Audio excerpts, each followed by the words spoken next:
So I recently finished reading Star Wars Bloodline. If you want a spoiler-free review of that book, check it out right there. Now, if you don't want to read the book, but you want to know the good bits that kind of fill in the Star Wars canon, this is the video for you.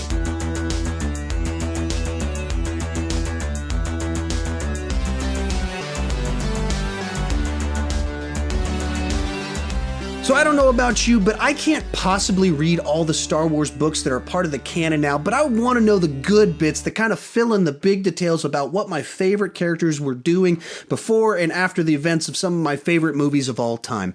So with that, I kind of wanted to put out some videos where I talk about that for the books that I have read. And so I'm going to start off with Star Wars Bloodline because I finished it this last week. So this is your final warning. I am going to spoil the good bits in Star Wars Bloodline. The entire point of this is to tell you about what Princess Leia and the First Order and the Resistance, how all those pieces came together, what was Luke up to 6 years before The Force Awakens. I want to tell you that's what it's about. If you don't want to know and you want to read the books, please stop watching right now. So at the start of this book, Princess Leia is a senator in the Senate, and the Senate is very ineffective.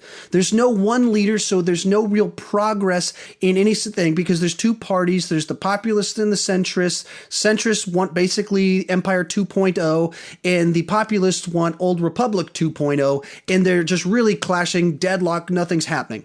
So someone wants them to have a first senator, someone that leads the Senate that's essentially kind of Emperor 2.0. Well, Princess Leia doesn't really like that idea, but people keep nominating her for that position, so eventually she runs for that position. Here's where the real tension in the story starts to get going. At this point in time, nobody knows that she's Vader's daughter. They kept that a secret. There's only like 5 people on planet Earth, or not planet Earth, 5 people in the Star Wars universe that know that Vader is the father of Luke and Leia. Nobody knows that. They're heroes. They're great politicians. They're very well respected, but that's because people don't know the connection to Vader. So throughout the course of the story, someone that is a centrist that really does want Empire 2.0, that's one of the people that's working to like manipulate things to start the First Order, basically discovers that Leia is Vader's child.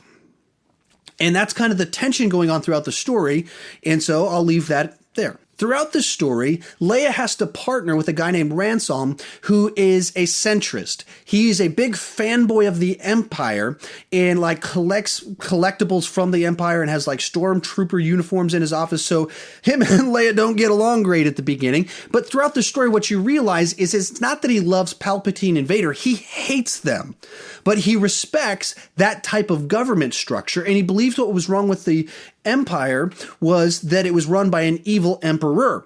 And so if you have a benevolent person in that lead position, someone that is for the people and not for power and not enforced by a tyrant like Vader, that would be the perfect government system that could get things done, because the current system isn't getting things done. And so Leia and him really clash throughout the story. And by the time you get 2/3 of the way through the story, they have a very strong admiration and respect for one another because they understand where the other person is coming from, why they believe what they believe, and they respect that they're coming from a very honest position, that each of them believes this is what's best for the universe, but they disagree on what that looks like. Then, going back to what I mentioned before, the centrist that's kind of evil manipulator trying to start the First Order tells Ransom when this election's about to take place, when Princess Leia might be elected as the leader of the Senate, so she would be the most powerful person in the galaxy. If this goes through, this lady manipulates things and tells Ransom that Vader is the one, that Vader's her father. And so nobody knows this, and so it's like she's lying, has been manipulating him. And so Ransom basically is a guy that Vader killed his parents. He hates Vader and views him as the scum of the universe, one of the worst people ever.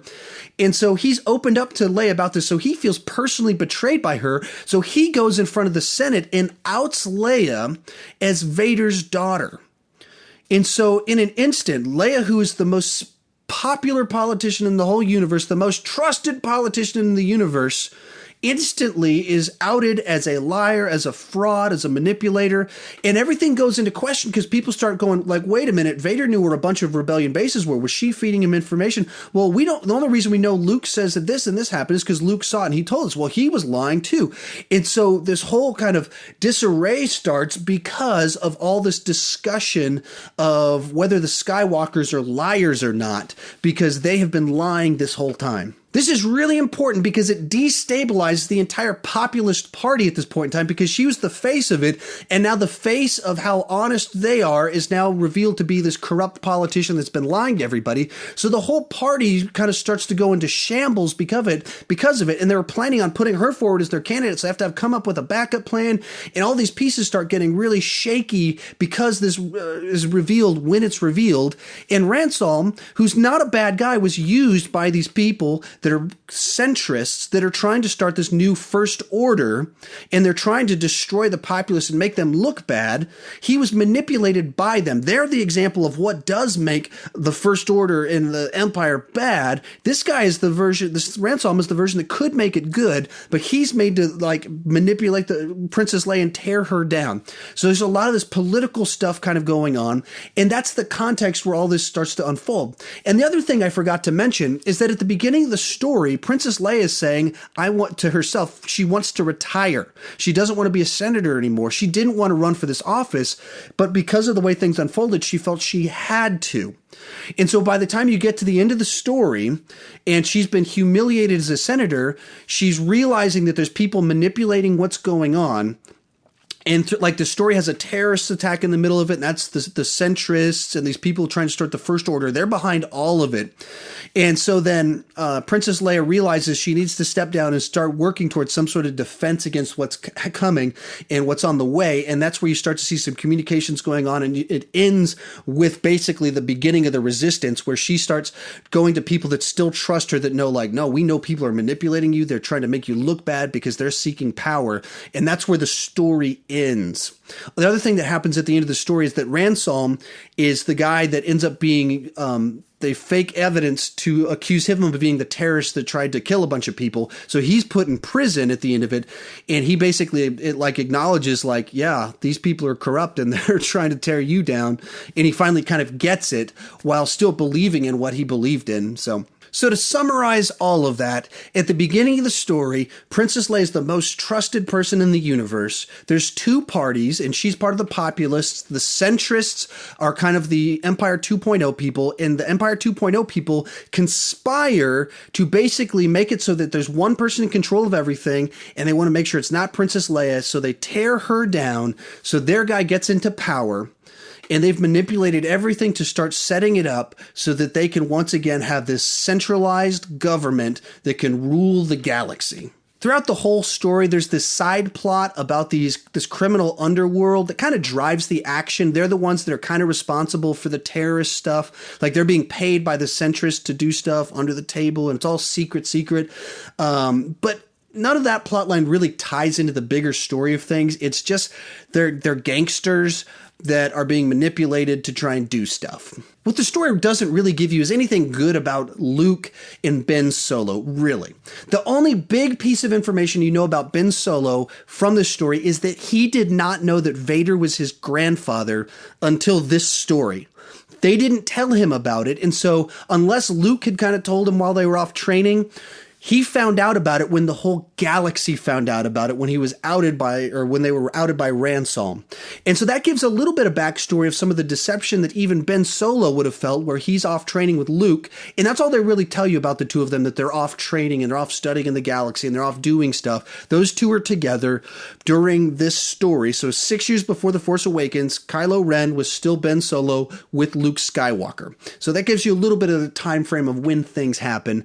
And that is when he learns about his grandfather. And somewhat in The Force Awakens, like, he's collecting Darth Vader's helmet. That sort of kind of relic collecting is very prominent in this book. All throughout the story, you meet characters that are collecting Empire relics, and that's throughout the whole story. People are doing stuff like that. And so it gives you a little bit of background on it. It's not that this Kylo Ren is this weirdo that has Darth Vader's helmet. No, people did stuff like that, and that would be like the most treasured item item for a bunch of these people. And you get that's some of the backstory that this book gives you about kind of the culture that's going on. There's people that really, really were fanboys of the Empire and of Darth Vader, and Kylo Ren apparently becomes one of those people. As for Han Solo, he appears in the story kind of pretty consistently, but basically it's kind of like he's off running like some races and stuff while she's doing all this political stuff. And she wants to retire and go off with him and run the races and not have to worry about the universe anymore. And he shows up to kind of like support her. That's kind of his role in the story, is the supportive husband that understands why she's frustrated and like, yeah, if you want to retire and join me, sure. And then later he's like, yeah, you were never going to retire. I know you too well. And then at the end of the story is like, yeah, I mean, if we need to resist these people, we got to resist them. That's kind of his role in this story. But it's not like you get big revelations about where he's at. No, I mean, at this point in time, 6 years before The Force Awakens, they're married, they're happily married, they're not really living together, but that's because of the different roles that they have. They spend a lot of time together. They're still very much in love and want to spend time together. And I think that kind of changed my understanding of the way I saw them in The Force Awakens, where you see them and it was like, oh, I guess they're divorced and they're off in different directions. They're on bad terms. And this is like it very much gave a different vibe to that, where they're not like on bad terms. They're just doing what they do. And what they do does not necessarily mean they're in the same spot because of the nature of their relationship, which makes total sense in light of who they were at the beginning of Star Wars, that this is what their relationship would look like. And so it very much filled in that relationship while not necessarily giving like big revelations of new information about Han Solo and what their dynamic was. No, it's exactly kind of what you would think it would be, given who he is and who she is, and what we see in the original trilogy and where we see them at in The Force Awakens. So to summarize what you need to know from this book, Princess Leia is a weary senator 6 years before The Force Awakens, and nobody knows that her and Luke are Luke Skywalker's son. In this story, everyone discovers that information, and immediately they don't trust Princess Leia and they don't trust Luke Skywalker anymore. In the political system, there's two parties, the populists that are kind of like the Old Republic, kind of like the rebellion type people, and the centrists who kind of like Empire 2.0. Inside of the centrists are corrupt people that do absolutely want Empire 2.0, and they manipulate people. They do acts of terror in order to lead to the First Order. Those are really the big, gigantic piece of information that you need to know about if you're going to summarize it, and it's much juicier in the book. But that's the key big takeaways about the climate of where things are at. So essentially, at the end of this book, Princess Leia does not necessarily resign as a senator yet, but she's about to resign as soon as she can, and she's off to start working with this group of people that are going to resist the brewing First Order that she can tell is on the way as there's manipulation, lies. Clearly, there's people up to no good trying to take control and start a new empire, and that is the First Order.